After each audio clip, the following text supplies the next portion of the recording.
Welcome to episode 254 of Sports Geek. On this week's episode, I chat with Marina Go about media trends and why sports boards need diverse opinions.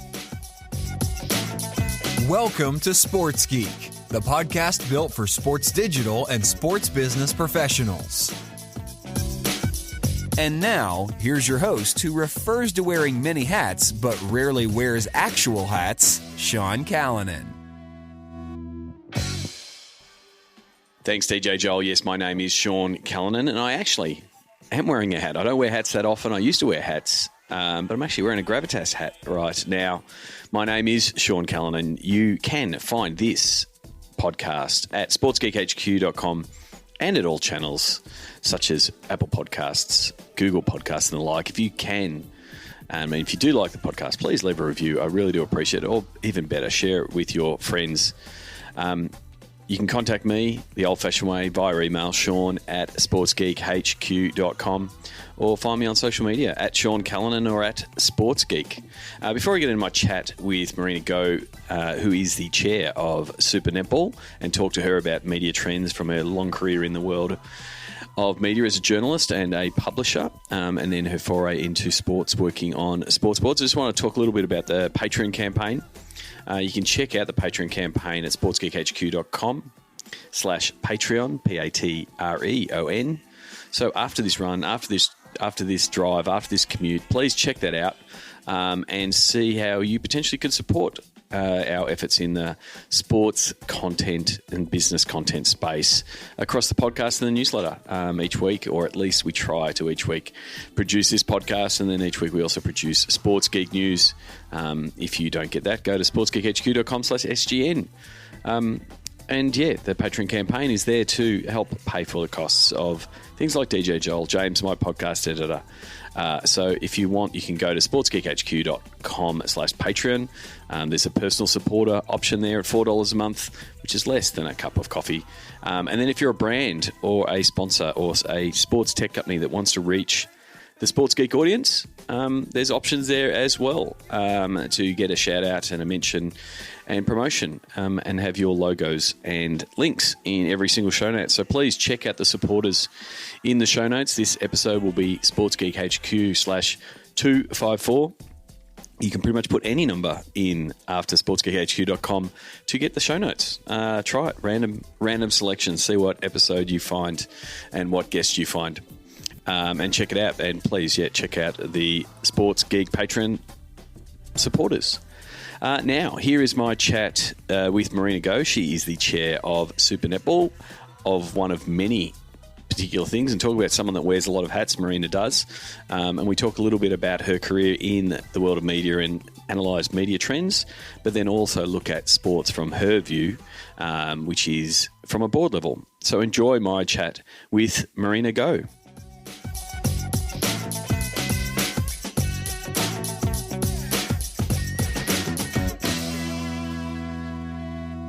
Very happy to be here in Redfern and catching up with Marina Go. Welcome to the podcast. Thank you very much for having me. I was going to do your titles because it is titles, multiple hats. What are your current roles that are in your portfolio of all the roles that you do have?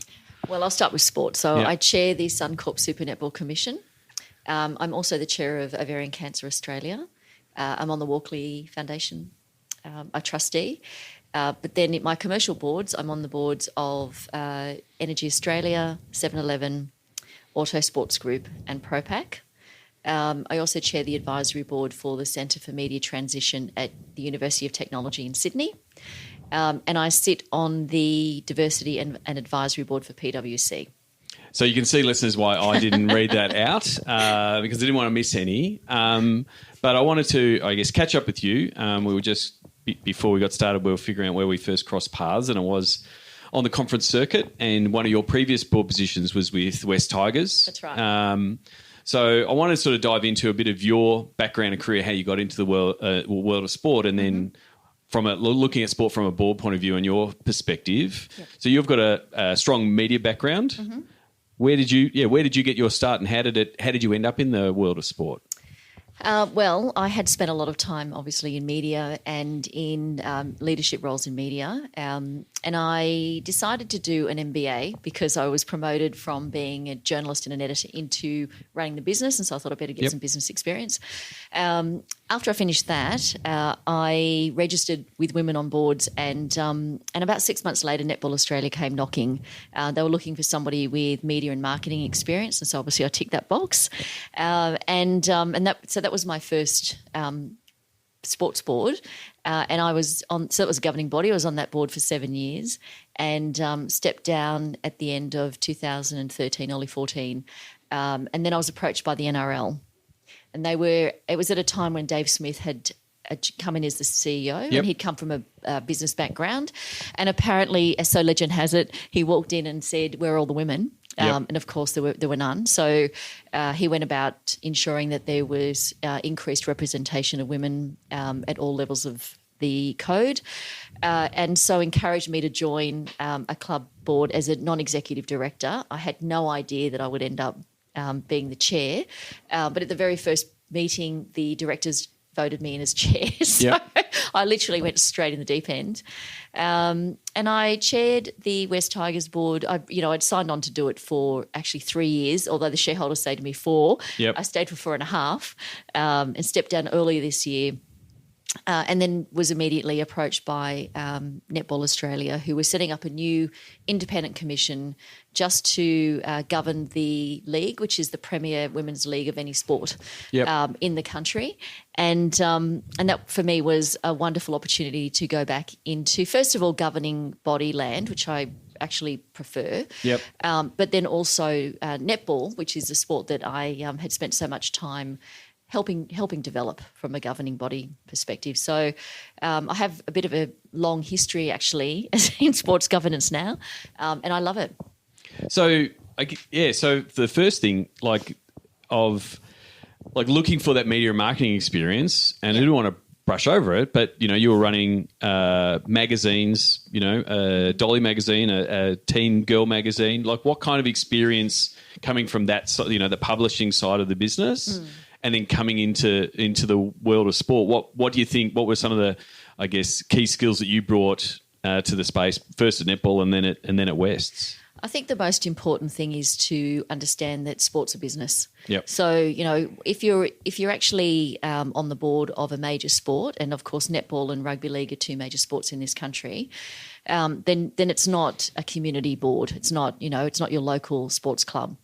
But that's where it's evolved from too. Oh no, absolutely. But when it gets to the scale of a rugby league club, which has turnover anywhere between $20 and $30 million a year, then you actually need to get serious about the business and the governance, and so ensuring that the club is compliant. If you're a governing body, that you're compliant with all the rules and regulations, but also that you're actually bringing in more money than you're spending. Right? So I think running a media business, running a magazine or a group of magazines or a little company, which is what I've had experience doing, is no different to running a business in any other sector. It's just that the product is different. So in the case of sport, the product is the actual players and the team that you're putting on the field or on the court each week. And so, like, the media landscape and what it was then to what it is now has vastly different. I think it was 2015 when we were at the Our Sporting Future conference, and you were talking about what had been done at Wests and the growth of the digital departments and those kind of things, which go back 10 years when you're in the magazine game, and that wasn't there. How do you think sport has adjusted to the change of the, I guess, publishing and media landscape? Well, I think for the major male sports codes, probably the biggest difference is that they were completely reliant on exceptional coverage from the major metropolitan newspapers, television stations, radio. But the readership of those entities has now dispersed. And so you might still be reading the masthead, but you might be doing it through a different platform and a digital platform more likely. So if that's the case, then it means that those sports have had to work harder in ensuring that they're engaging their fans through digital media. For a sport like netball that had very limited coverage through Metropolitans, it's been an absolute godsend to have a platform where you can go direct to customer. So you don't actually have to rely on a masthead, a media organisation. You can directly, you become the media organisation, which is really what we did with West Tigers. We realised that the return would be significant if we invested in our digital team.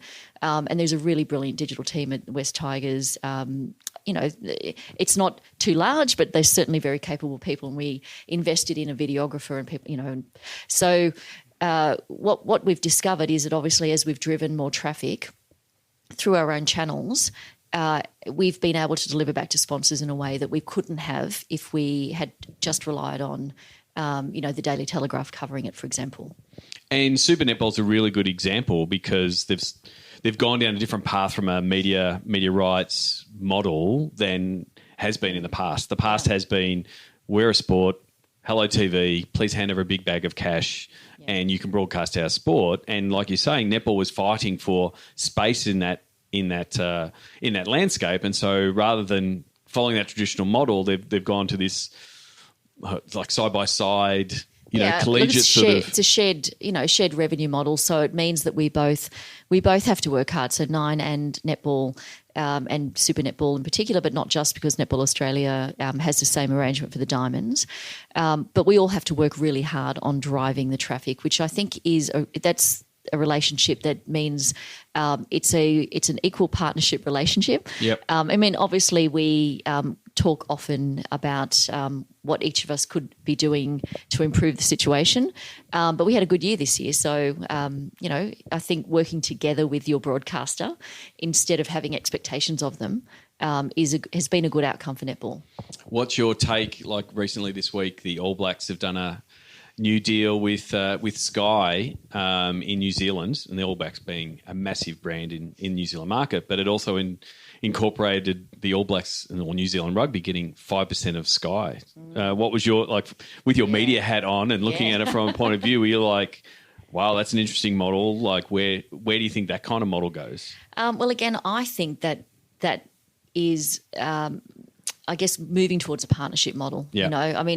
It's a big call. What it says is the media understands the power of the All Blacks in New Zealand. And we know that with the Silver Fern. So the All Blacks, the Silver Ferns, are really dominant in New Zealand. It's a very small market and they over-index with those two sports. And so if you know that there's power and influence with that sport, then it's probably a smart move by Sky to do that because if the numbers increase, then everybody's pie gets bigger.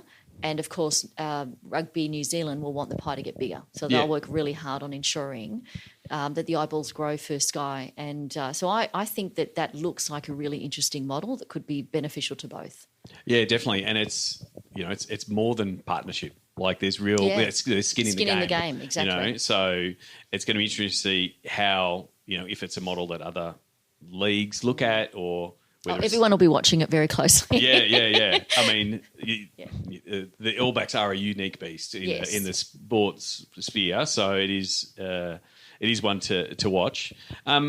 So one thing I wanted to ask, again, from your media background, how is the consumer of content and media changed in the last 15, 20 years? From print and magazine, and you're making sure people were waiting to pick it up to now being always on, on demand, that kind of thing. How is that challenge and opportunity being tackled both in the traditional media sense, but even in sport? Or what's your take on how the consumer's changing? I think the product development that changed everything in terms of consumer behaviour is a smartphone. So what it means is that in the past we relied on consumers to come to us. They found us, you could publish a magazine or a newspaper, you put it on sale somewhere, the consumer had to go there to buy it. Same with television. It was, it's basically by appointment. So what's on where. You couldn't watch it at any other time. Maybe you could tape it. So now we've moved to a world where I can access anything I want any time of the day no matter where I am in the world, via my smartphone, and that has transformed everything. Which is why we're seeing in sport. So with the Super Netball this year, the Netball Live numbers just increased significantly, and it's because if it's an inconvenient time to watch television, it's never inconvenient to look at your phone. So you can be anywhere. And we had lots of stories about people being at weddings on Saturday afternoon, so they couldn't actually get to television or the game. So they were sitting there, in the church or reception watching things on their phone. So that has transformed everything. It just means that we have to ensure that the product is good enough that a consumer will want to turn it on, because we know that they can access it anywhere, but we're competing with everything now, not just another newspaper or another magazine.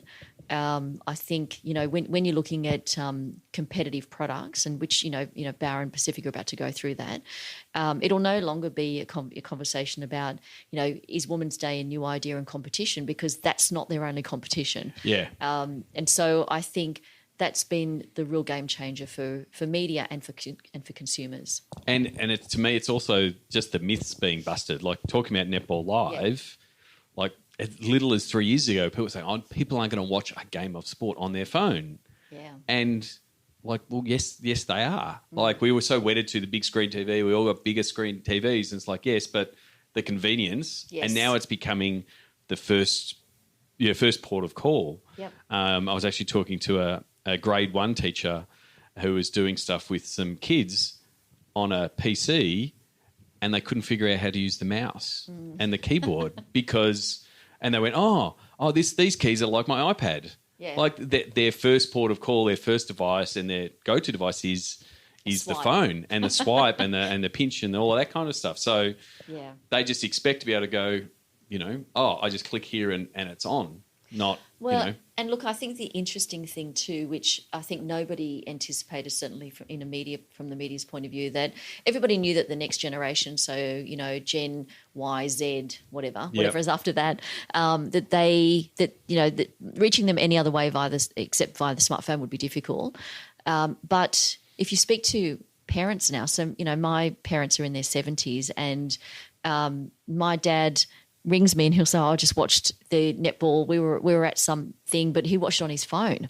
And so I think now it's actually it's infiltrated every generation.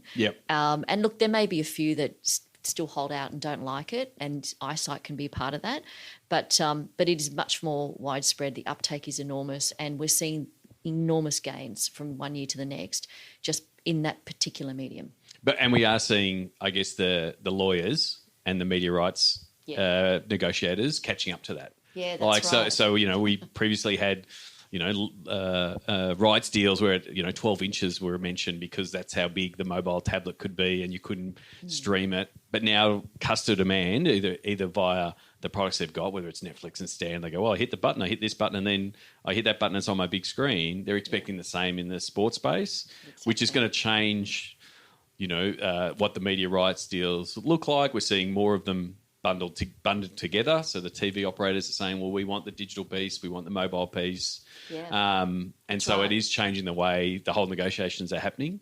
Gone are the days of, well, not quite in all markets, but, you can watch it here, but you can't cast it to your TV and that kind of stuff, because that's what people want. Oh, no, absolutely. And I think, for as long as they could, I think broadcasters and, media organisations were trying to separate different avenues for the consumer. But what they've discovered is that it's inconvenient for the consumer to be separate, for things to be separated like that. So they just go elsewhere where people are making it more convenient. So they've had to come to the party. And so as a result, business models are having to be rethought again. And I think the most interesting thing for media and the most challenging thing is just how quickly those models are having to be recast. Because we still don't, something could happen next year that we don't even know about. Yeah, well, that's the thing. You're seeing new platforms or being used. I mean, I remember in those early days of digital, like Telstra had the rights of AFL and NRL that could have just said, oh, sorry, Facebook, you can't have any of the content. Like, we're not talking TV rights or anything. It's like, no, the deal was covering the internet. You're right. And then there's new platforms, and now we're starting to see them loosened, and again, those myths busted of, oh, well, if we put all these highlights there, no one will watch. Like we've heard Adam Silver talk about snackable content, and that's actually getting people to watch more content. Yeah. Like that kind of piece of, whether it's West Tigers or whether it's netball clubs or Super Netball being able to put out more content, it does drag more people in. Yes. And so that's where you've got to be playing in this fragmented space because everyone's on all these different platforms. Yeah, and I think the people that seem to be winning are those who actually understand content. So, because what I noticed with West Tigers is, we hadn't played finals for so many years, but we were actually punching above our weight in terms of traffic to our site. But we were creating content that was more than what we wanted people to know. So some people are still stuck in that paradigm of creating, well, this is what we want our fans to know. We actually had moved to understanding that we need to give them what they want, right? Yep. So we were listening to them, we're getting feedback, having fan forums where people were telling us the sort of things they want to read about, and it's broader than just how people played on the weekend. They want to know much more about players. So I can still see that some teams haven't understood that, and that's still the opportunity. But that's where actually having content people in organisations.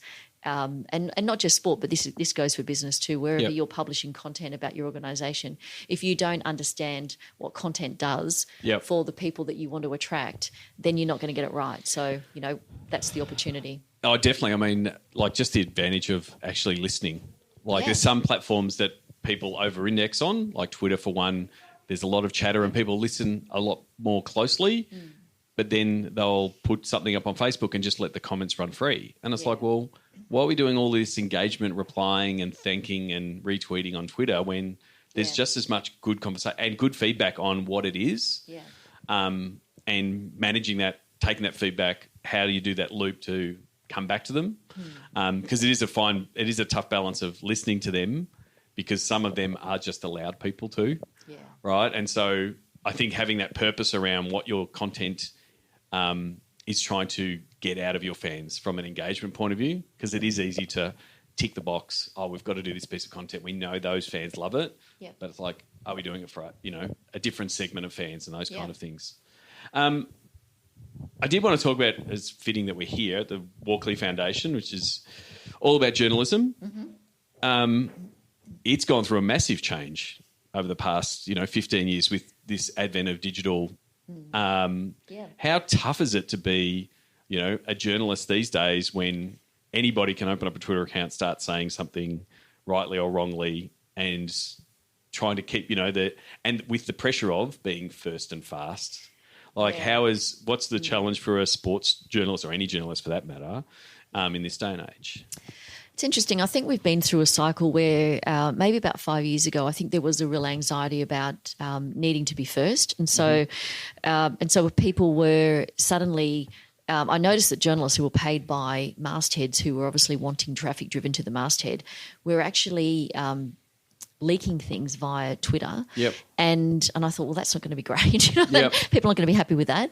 I think they've become more clever about it now. And so now they're teasing via Twitter rather than leaking, and then all of the work and research is still happening, back on the platform where obviously they're hoping to attract revenue. Yep. I think that readers have now come back to wanting the facts to be right. Yeah. So I think we went through that period. It was almost like we'll believe anything that anyone says, and the first to market with whatever is what's going to be believed. So let's not bother checking. Let's just get there.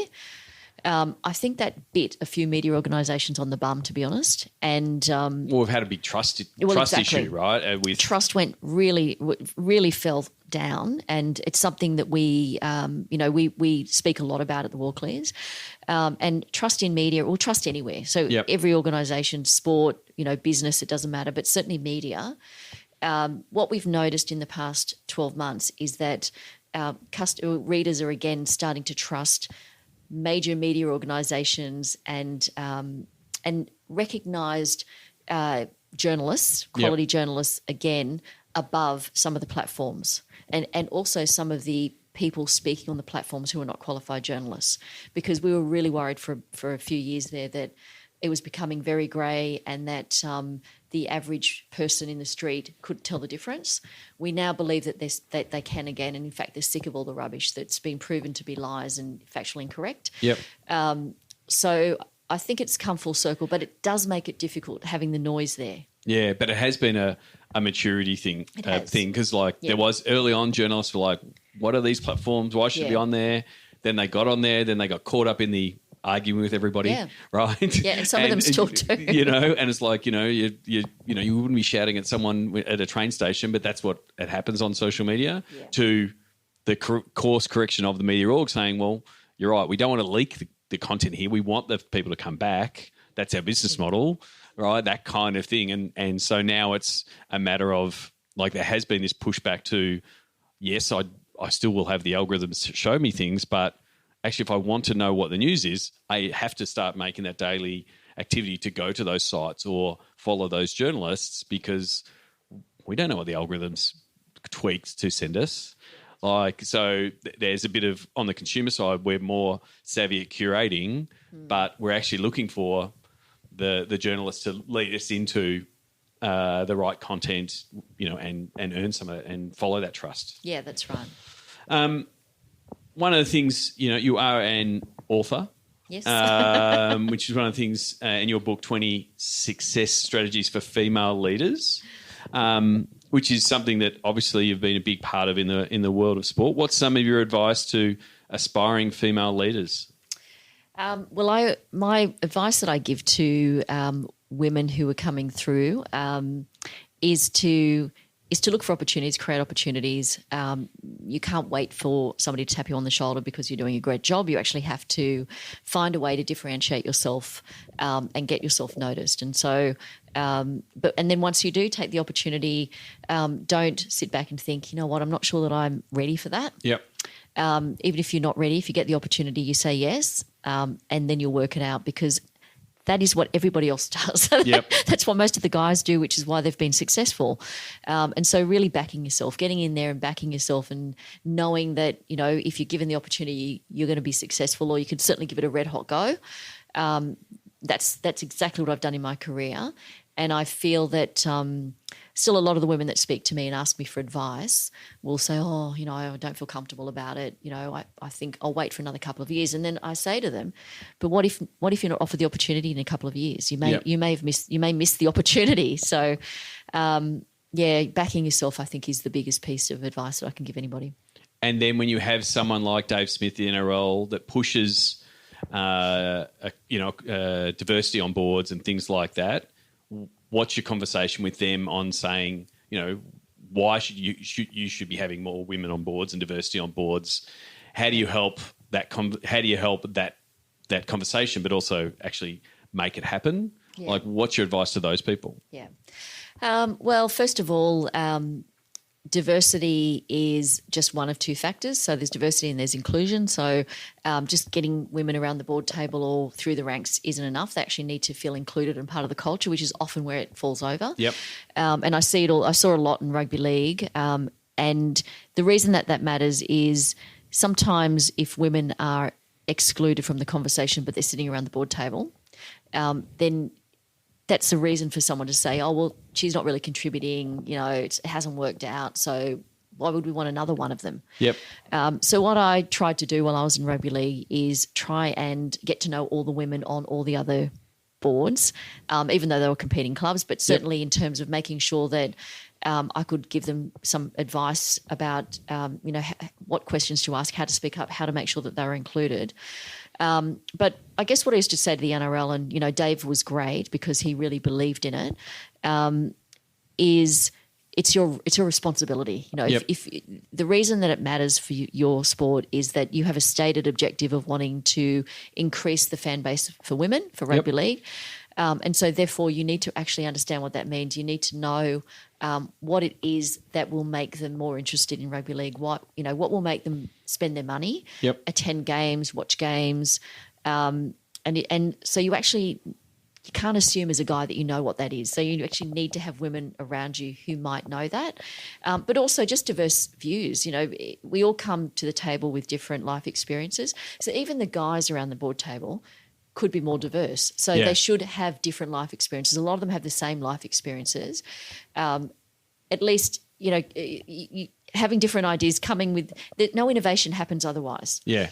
So in my experience, women of sports boards have changed, certainly the tone, had some impact on the culture, and have been able to put different ideas on the table. So whether or not those ideas get up is all about whether they've been included. Yep. Whether they're really, truly included and valued for their contribution. Do you think we're starting to see some significant change? And I guess like the renaissance and the buzz of women's sport. And I don't want to diminish it by saying that, but, with AFLW and Women's Big Bash, obviously netball and football have had long time support in women's sport. But do you think like that it's a movement and there's more, do you think women on boards is one help push that, but then also it's come from the grassroots because there's so many local footy clubs and local cricket clubs and local netball that are run by women, like from a volunteer point of view, but we're just starting to see it happen from both the top and the bottom that's causing this movement. Yeah, look, I think the problem has been in the past that although women have been involved in the operations, I think, of local clubs and teams, the men have been the decision makers, and so there has not been an opportunity previously.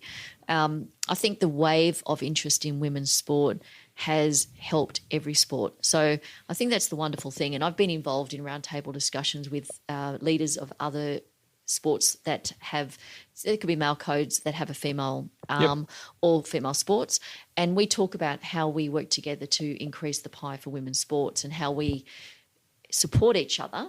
So even though we may be competing at some level for maybe broadcast rights, maybe for sponsorship, I don't think we compete for followers or fans because I think fans follow lots of sports. Correct, yeah. But certainly, there'll be some dollars we compete with. But, as we say, we're competing with the male sports too. So what we have to actually do is to ensure that the enthusiasm for women's sport right now is more than just a trend or a buzz or, something that just will die. And we need to work together to make sure that happens. And so I think that we're at a critical point now where suddenly people are sitting up and taking notice. It's taken a couple of years of, women's sports teams being world champions and no coverage, and suddenly there's starting to be a bit of coverage. I mean, I was delighted this season with the fact that, our grand final for the Super Netball, every paper covered it. We had we had the Pointer in the Australian. We had the back page of the sport in the Sydney Morning Herald. We had quite good coverage for the Daily Telegraph in the Daily Telegraph. So, and then that was replicated around the different states where those papers have sister papers. And so it was brilliant, and it's unprecedented for netball. So we're now seeing it with cricket. So there's a lot of enthusiasm behind cricket. Obviously, the Matildas, you could not avoid that. There's still not enough weekly coverage or daily coverage, obviously, but I think you've got to start somewhere. But that's also back to the there's so much swell of support on the native channels of netball and the Matildas and those kind of things that the mainstream media has to pay attention to. Like when you've got a full stadium of people cheering, women's sport and Super Netball grand finals and things like that, it's like, well, we need to be covering that. Yeah, and and I think that's been the value of the platforms actually, because I do think the mainstream media, well, they're definitely keeping a very close eye on what's trending, what people are talking about. They're looking at the key influences in different sectors. And, they may be followers, but it doesn't matter. We don't care why they do it as long as they do. Yep. So. And media's always going to follow the audiences. So if the sport goes and creates the audiences, then that's why they'll come. So it's Kevin Costner style, if you build it, they will come. Yeah. And that's the opportunity. And that's where I think the sustainability of women's sport is that, hey, how are we all doing it? Because if everyone's, rising tides lift all boats, you've got the great stories of multi-sport athletes, that are playing AFLW and netball and that kind of thing, and just, and having young girls, seeing big role models that are playing these different sports and opening up all these opportunities. That's going to get more cheeks on the seats, more people turning sure. up and that kind of thing. Yeah. So where do you think from a netball as a chair, super netball, where do what are the plans and where could it go? Because it's like a terrific platform, and I do feel that it sort of got looked over with the buzz when it's like netball's been doing a lot of great stuff for a long, long time. Were you a netballer growing up? No, I didn't play netball at all. Didn't play netball at all? No, I literally joined the board of Netball Australia as a complete independent, so completely outside the sport. But I love it. I absolutely love it. I mean, once you're exposed to the elite level, it's incredible. But it's got such a strong, participation base. Yeah. I grew up in country Victoria. My mum, played centre at the, football netball club, which a lot of them were. Yeah. And now Super Netball. So what's it been like in this transition to Super Netball, independent, going, new structure? Yeah. How is it, how's it going? And then where do you think you're going to go from the current platform you've got?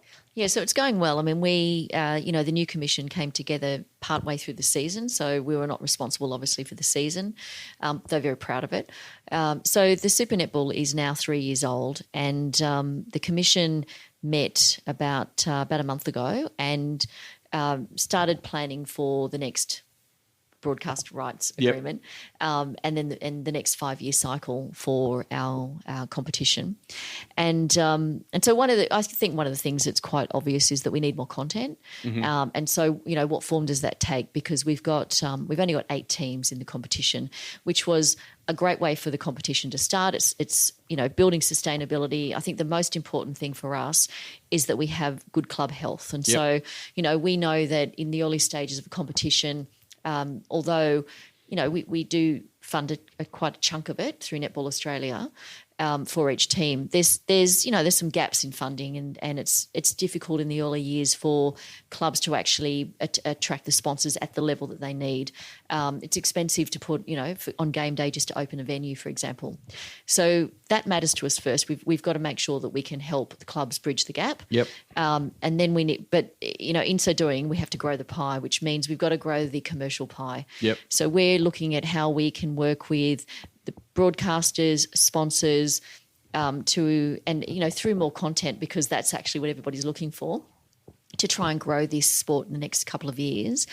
But then everyone's talking about the potential for expansion at some point. I mean, that won't happen in the next couple of years, but it may well happen in the next 5 years. But we need a sustainable way of growing. So for me, in terms of the Holy Grail, what that looks like, we often talk about what does success look like. My view is that our female athletes should be able to survive as full-time professional athletes if they choose, which means that they need to be paid the kinds of salaries that the guys are being paid for the male sports professional codes, and we're a long way from that. So that's a bit of an indicator for us as to what success could look like. Yep. And of course, if we're going to be setting salaries at that level in the future, and obviously we're not talking short term, but it's an aspirational goal, then we as a sport would need to help the clubs fund that, in the way that, AFL does and NRL does. And so, we've got some lofty aspirations, but I've got a fantastic group of people that sit around the board table with me who come from very strong commercial backgrounds, who are used to winning, and that's what I really love about it. We're completely independent. So we're not beholden to the past. We don't have to think about what worked or what didn't work in the past, because as we know, in business, sometimes something didn't work in the past, but it was the timing. It wasn't the idea. So it's all fresh. It's very exciting. We're enthusiastic.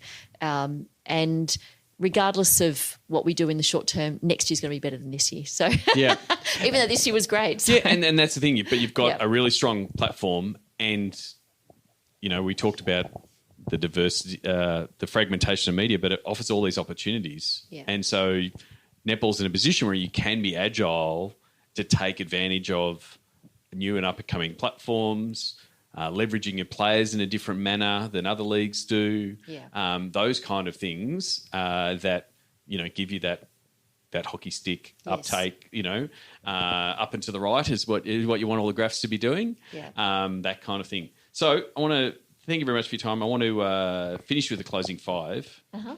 Do you remember the first sports event you ever attended? Well, apart from, school kind of sporting Yep. events, I do remember. So it was 1981.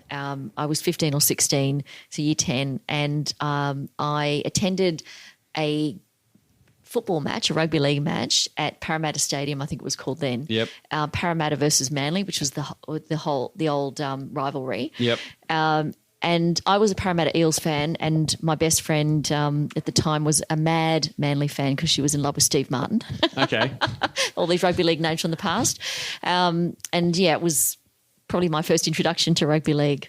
Oh, terrific. You would have been at a lot of sports events now in your time. Do you Yes. have a favourite food memory at a sports event? Well, I love the tradition of the pies and sausage rolls at Yep. halftime, and I'm not a pie person. I'm a sausage roll girl. Okay. So that's kind of when I eat my sausage rolls as well Yep. at sporting games. Terrific. What's the first app you open in the morning? My first app is Twitter. Twitter? So I'm a Twitter person, and also because I'm a journalist, I go straight there for news. Yep. And then after that, I check all my bank accounts and do all those things. But the very first thing and the very last thing I do at night is I check Twitter to see what's trending and what people are talking That's a very dangerous thing. Last thing at night, you fall down a rabbit hole of what's happening. Yeah. What's your Twitter handle if people want to follow you? And Yes, it's Marina S. Go. So unfortunately, Marina Go was taken. Who would have thought? Oh, well, Marina's Go. Please send Marina a tweet. Is there someone that you either follow on Twitter or you read, or a journalist you follow that you suggest the podcast listeners should follow? Look, there are so many people that I follow depending on what I'm interested in reading about for the day. I followed, for example, Dr. Kirsten Ferguson when she did her Celebrating Women all of last year, which Yep. was just amazing. But of course, I'm going to recommend that you follow the Super Netball Definitely. Twitter Yep. handle. Yep. There are just so many. There's a fantastic young woman called Cowboy Kate who tweets about netball. Okay. And I really love her enthusiasm, and she seems to know. She seems to be on the money in terms of knowing who might win, and So I actually enjoy following people who are not, experts, I guess, Yep. who are consumers, and I like to understand what they're thinking and what's making them angry. Get that fan point of view. Yeah, I'm really interested in the fan point of view because yeah. I'm a consumer person in that the most important person in my world, regardless of business or sport, is actually the customer.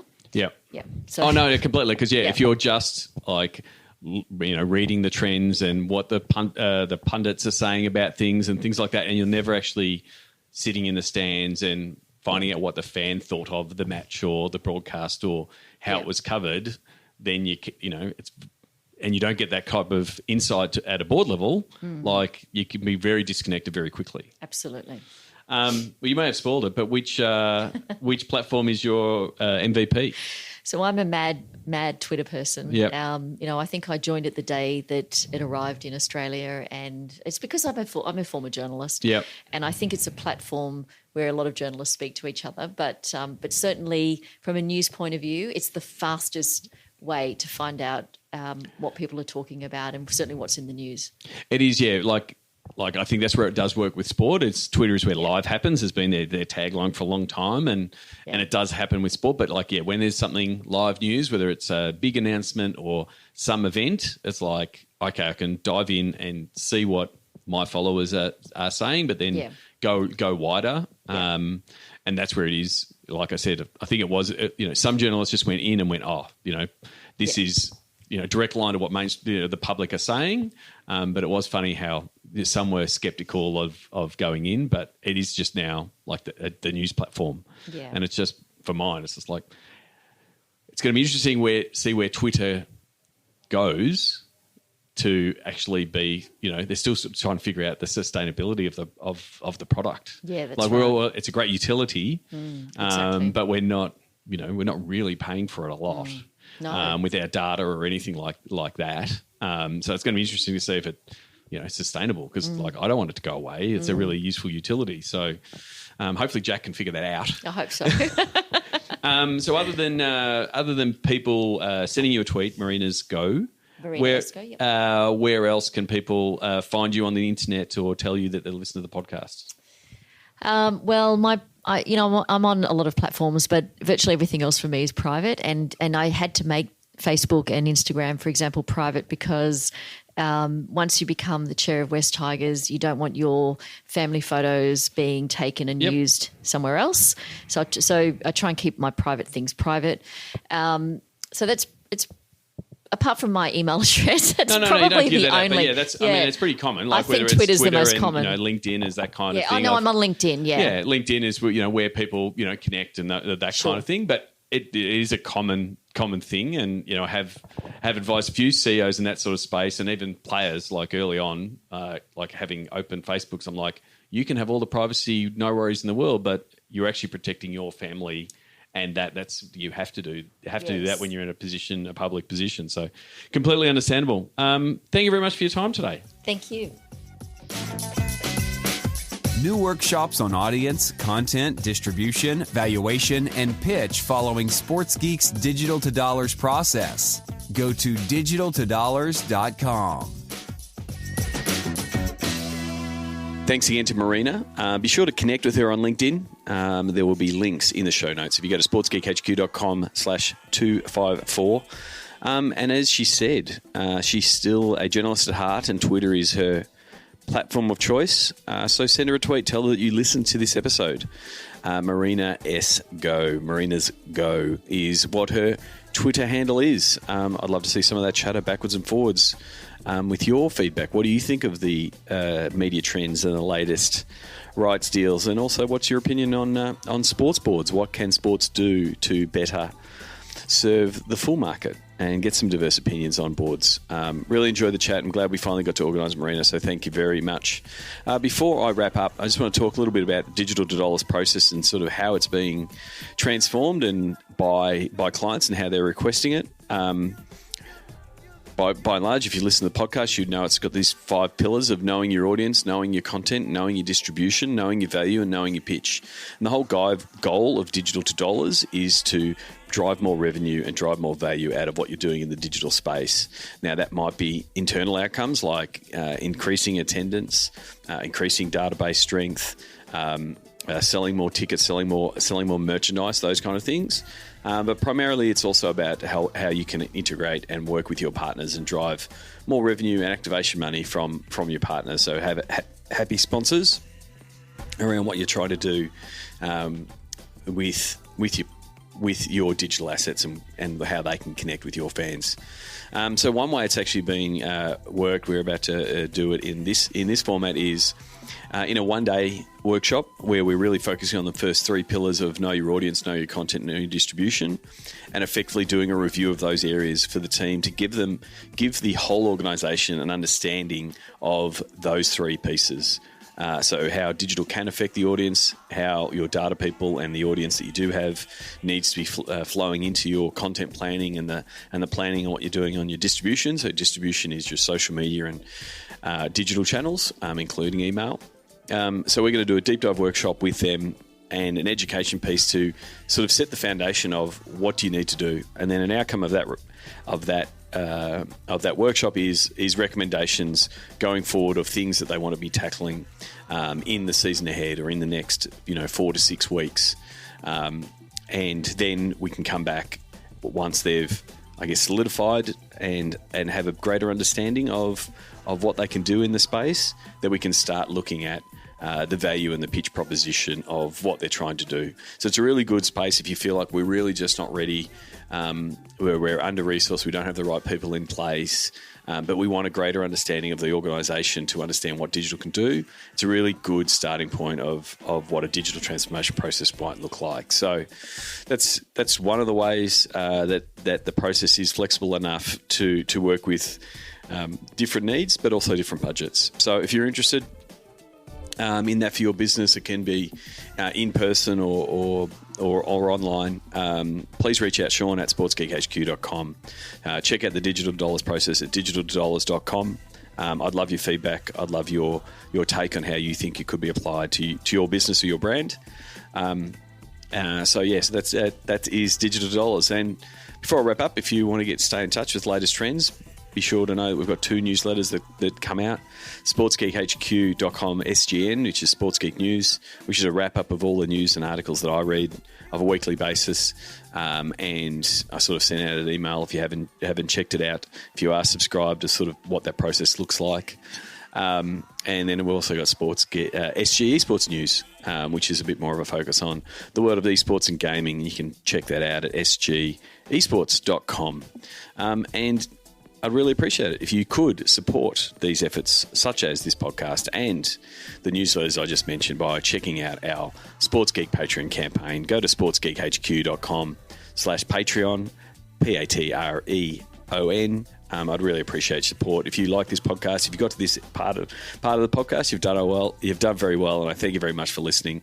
And until next week, my name is Sean Callanan, and you've been listening to Sports Geek.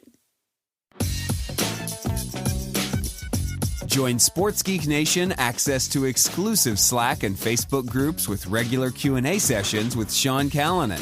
Go to sportsgeeknation.com to join. Need help with your digital rate card? Not sure how to price your assets? Is there a disconnect between digital and commercial? That is where Sean works best, in digital divorce counselor mode. Book a time for a call with Sean to discuss the Sports Geek process. Go to sportsgeekhq.com/phone call. Go to sportsgeekhq.com for more sports digital marketing resources.